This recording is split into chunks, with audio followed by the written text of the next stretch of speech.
Hello, good morning all my dear students. Chemistry with हमर में आप सभी का बहुत ही वेलकम है। और जैसा कि 11th का 2.6 बैच ऑलरेडी रनिंग है और हम लोग सिलेबस को ध्यान में रखते हुए सबसे पहले यूनिट 1 मोल कंसेप्ट को स्टार्ट किए हैं। और मोल कंसेप्ट एक बहुत ही बड़ा हथियार होता है 11th क्लास को आगे बढ़ाने के लिए। और इस चैप्टर में कमांड लाना बहुत ही जरूरी होता है, इसलिए सबसे पहले हम लोग मोल कंसेप्ट को स्टार्ट करते हैं। ठीक है, इसके पहले देखिए बच्चों, टोटल में आपका 6 पार्ट हो चुका है। जिन बच्चों ने क्लासेस नहीं किया जाकर के देख लें, इसके पहले आपका ऑलरेडी 6 पार्ट हो चुका है। ठीक है, और आज की क्लास में हम लोग पढ़ेंगे स्ट्रेंथ ऑफ सॉल्यूशन। जो भी बच्चे बाय मिस्टेक अगर डायरेक्ट आज की क्लास में आ गए हैं तो आप गलती नहीं करें, जाकर के इसके पहले 6 पार्ट हो चुका है जाकर के देखें, क्योंकि ये एक ऐसा चैप्टर है अगर बीच में आप आएंगे तो आपको समझ में नहीं आएंगी। और ऐसा बात नहीं है कि एक एक घंटा का लेक्चर है। 20 से 25 का हार्डली 25 मिनट, मेरे ख्याल से उतना भी नहीं होगा।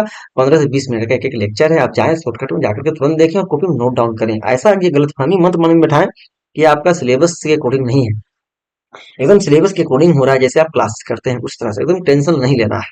ठीक है, पूरा 11th क्लास का कोर्स यहाँ से आपका कंप्लीट होगा। तो चलिए हम लोग स्टार्ट करते हैं आज स्ट्रेंथ ऑफ सॉल्यूशन। बिलियन की ताकत, आखिर बिलियन की ताकत क्या है? जैसे हम लोग का भी कुछ ताकत होता है। सब 5 रोटी खा पा रहे हैं, कोई 10 रोटी खा पा रहा है, कोई कोई 50 रोटी खा पा रहा है। बहुत कम ही ऐसे मिलते होंगे, लेकिन होता है, सबका अपना अपना ताकत होता है। उसी प्रकार बिलियन का स्ट्रेंथ का मतलब क्या होता है?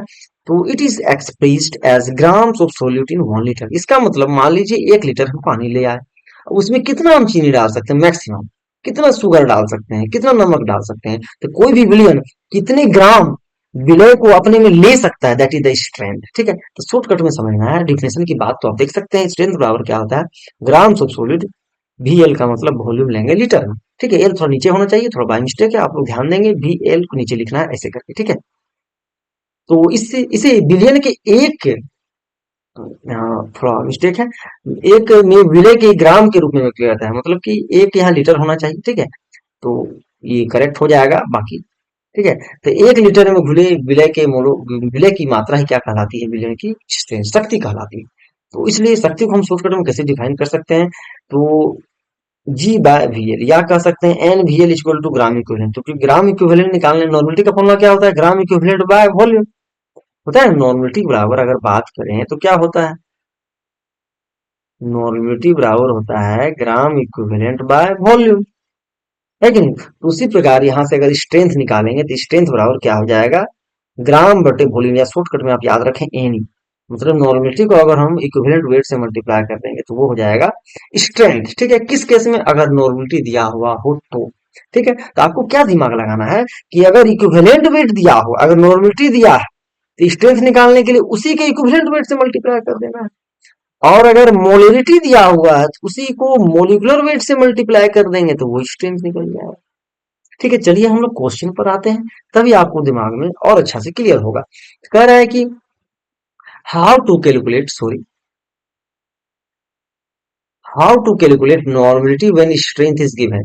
तो नॉर्मलिटी निकालना है बच्चों, तो अभी हम लोगों ने क्या पढ़ा? तो नॉर्मलिटी निकालने के लिए स्ट्रेंथ का फॉर्मूला होता है। पहले हम लोग 1 नंबर बनाते हैं। ठीक है, स्ट्रेंथ मतलब शक्ति निकालने का फॉर्मूला क्या है? नॉर्मलिटी के केस में नॉर्मलिटी को गुना कर देना है इक्विवेलेंट वेट्स। तो सबसे पहले ऑलरेडी स्ट्रेंथ मेरा दिया हुआ है, HNO3 containing 6.3 gram litre of acid. मतलब कि स्ट्रेंथ मेरा ऑलरेडी कितना है यहाँ पर? 6.3 है। और हमको निकालना क्या है? नॉर्मलिटी, नॉर्मलता निकालना है, तो नॉर्मलिटी रहने देंगे। और इक्विवेलेंट वेट निकालने का फॉर्मूला क्या होता है? Given weight by, given weight, sorry, molecular weight by x factor. तो मोलिकुलर वेट मतलब आणविक द्रव्यमान, HNO3 का आणविक द्रव्यमान निकाल लेते हैं, कितना हो जाएगा? हाइड्रोजन का इधर से आप लोग निकाल लीजिए तुरंत। तो हाइड्रोजन का 1, नाइट्रोजन का इधर 14, और इधर ऑक्सीजन का 16 या 48। तो कितना हो गया? एक ऑक्सीजन का 16 होता है, 16 या 48 हो गया। ठीक है, अब इसको हम लोग सोल्व करते हैं।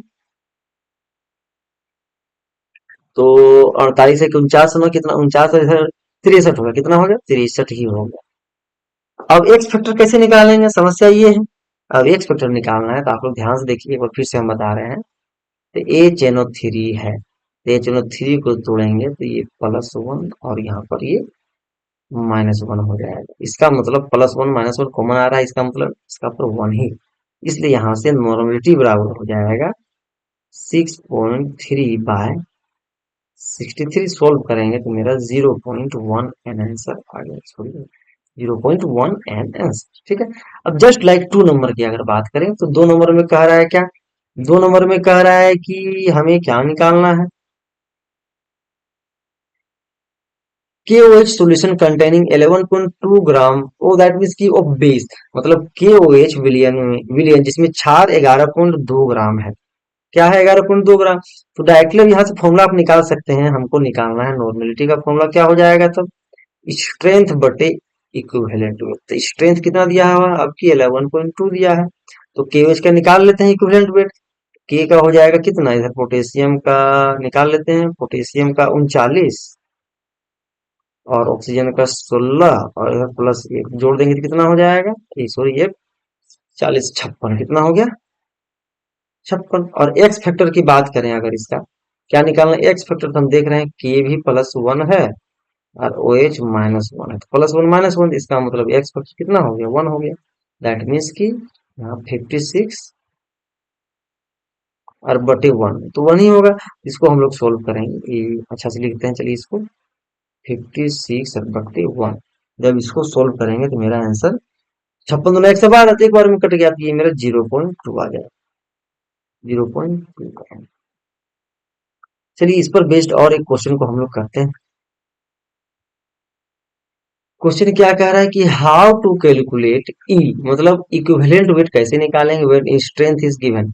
बोल रहा है शक्ति ज्ञात कीजिए, अगर ये इस बार शक्ति निकालना है तो देखिए बच्चों हमको निकालना है इस बार शक्ति।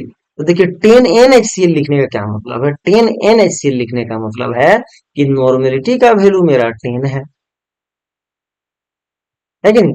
सोल्यूशन कंटेनिंग 20 ग्राम पर 10 ml। अब ध्यान देना है आपको कि यहाँ क्या लिखा है 3.65 ग्राम पर 10 ml, लेकिन फॉर्मूला क्या होता है, पर मेल होना चाहिए, पर मिलीलीटर होना चाहिए वॉल्यूम, है कि नहीं। 3.6 ग्राम पर 10 ml लिखा हुआ है, इसको हम ग्राम पर लीटर में निकालना पड़ेगा। ठीक है। स्ट्रेंथ मेरा ऑलरेडी कितना है 3.65। ध्यान से देखिए आप लोग, यहाँ लिखा हुआ है ग्राम पर 10 ml। इसका कहने का मतलब है कि 10 ml में इतना है,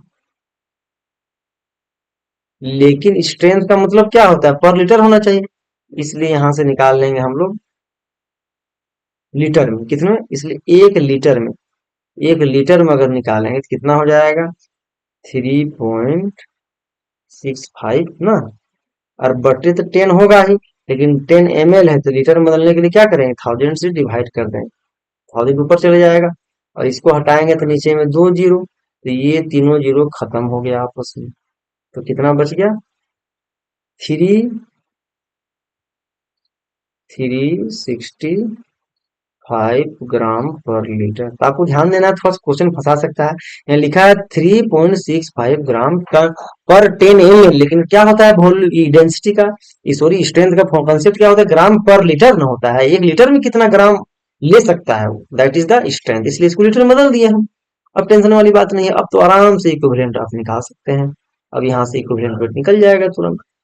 क्या होता है इक्विवेलेंट वेट निकालने का फॉर्मूला, तुरंत बताएं, strength by normality, strength by normality, और मेरा स्ट्रेंथ कितना है तो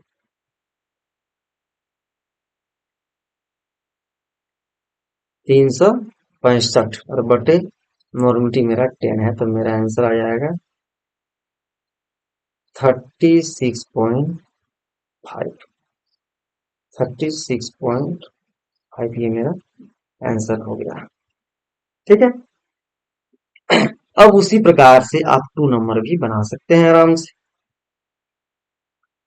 देखिए 2 नंबर में क्या कह रहा है, 2 नंबर में कह रहा है कि n/3.5, इसका मतलब n का वैल्यू कितना हो गया, n का वैल्यू, इसका मतलब यहाँ पर n का वैल्यू 1/3.5 है, कितना है 1/3.5 एंड कंटेनिंग 14 ग्राम पर, इसका मतलब ये सीधा साधा दिया हुआ है। देखिए बच्चों आजकल बच्चे भी सीधे नहीं रहते, तो क्वेश्चन कहाँ सीधा रहेगा, इसे फर्स्ट यहाँ कर देता है तो आपको सीधा बन जाना है। ठीक है, तो यहाँ पर ऑलरेडी 40 ग्राम पर लीटर। चलिए ये क्वेश्चन ठीक है कि ग्राम पर लीटर में दिया था, लेकिन पहला नंबर थोड़ा सा आपको टेढ़ा कर दिया था, 2 ग्राम पर 10 ml दे दिया था, तो आपको यहाँ पर लीटर में बदल देना था। सिर्फ बदलना, तो घबराने वाली बात नहीं है, बदलना आप लोगों को आना चाहिए। अब तो यहाँ से आराम से निकल सकता है, यहाँ से इक्विवेलेंट टू वेट बराबर हो जाएगा नॉर्मेलिटी, सॉरी स्ट्रेंथ, स्ट्रेंथ बटे, यहाँ ग्राम लिख दिए हैं, सॉरी बच्चों, यहाँ पर स्ट्रेंथ हो जाएगा, तो स्ट्रेंथ बटे ये 1.1/3.5।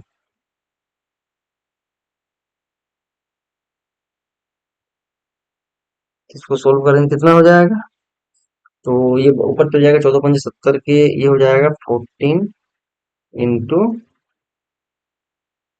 3.5।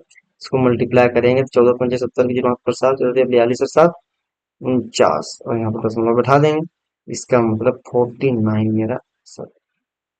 ठीक है, देखिए बच्चों तो ध्यान समझना है। तो आज का एक छोटा सा ही लेक्चर था आज। तो देखिए बच्चों, हम लोग को आराम आराम से पढ़ना है, घबरा करके या हड़बड़ा करके नहीं पढ़ना है चीजों को। और जितना भी हम क्वेश्चन करा रहे हैं, आप क्वेश्चन को नोट डाउन करें। ठीक है, तो आज की क्लास में हम लोगों ने स्ट्रेंथ किसे कहते हैं, सॉल्यूशन का स्ट्रेंथ क्या है, उसको समझा।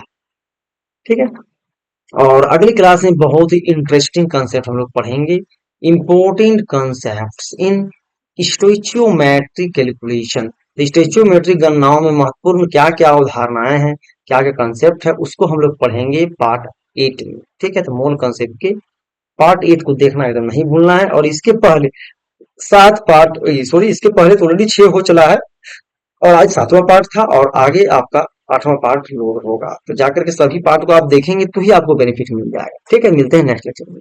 Thank you.